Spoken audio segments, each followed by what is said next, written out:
Another poem says of wild geese flying over a lake. The wild geese do not intend to cast their reflection, and the water has no mind to retain their image.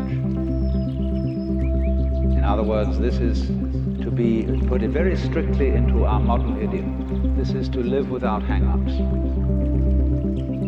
That is to say, to be able to drift like a cloud and flow like water, seeing that all life is a magnificent illusion, a playing of energy, and there is absolutely nothing fundamentally to be afraid of.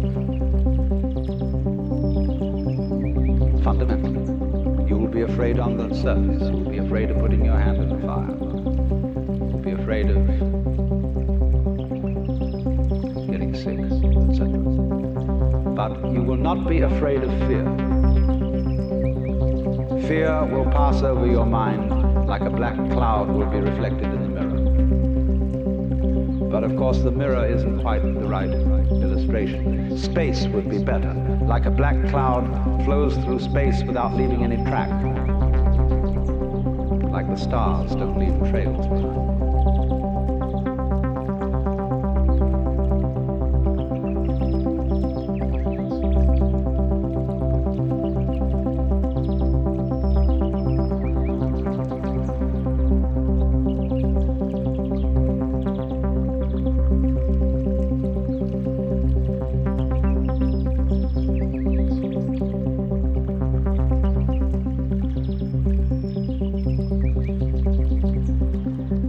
Make it emphatic that Zen, in its essence, is not a doctrine.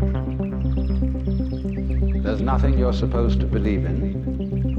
And it's not a philosophy in our sense, that is to say, a set of ideas, an intellectual net in which one tries to catch the fish of reality. Actually, the fish of reality is more like water. It always slips through the net.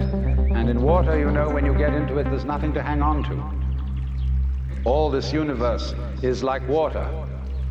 It is fluid, it is transient, it is changing.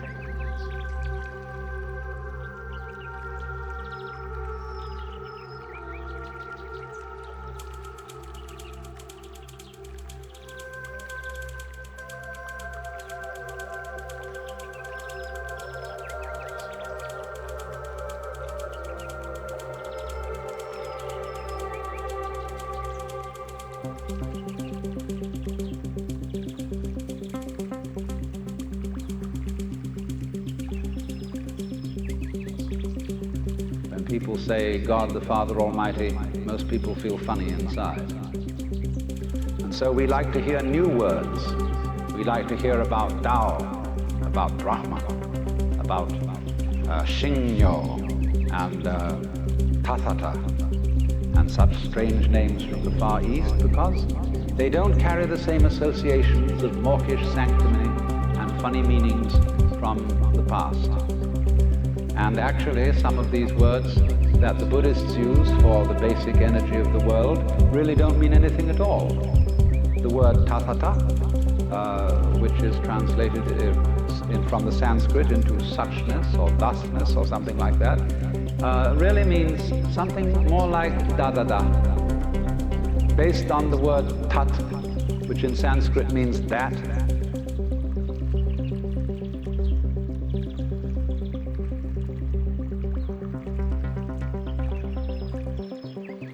But that's the first sound a baby makes when it comes into the world. Because the baby looks around and says,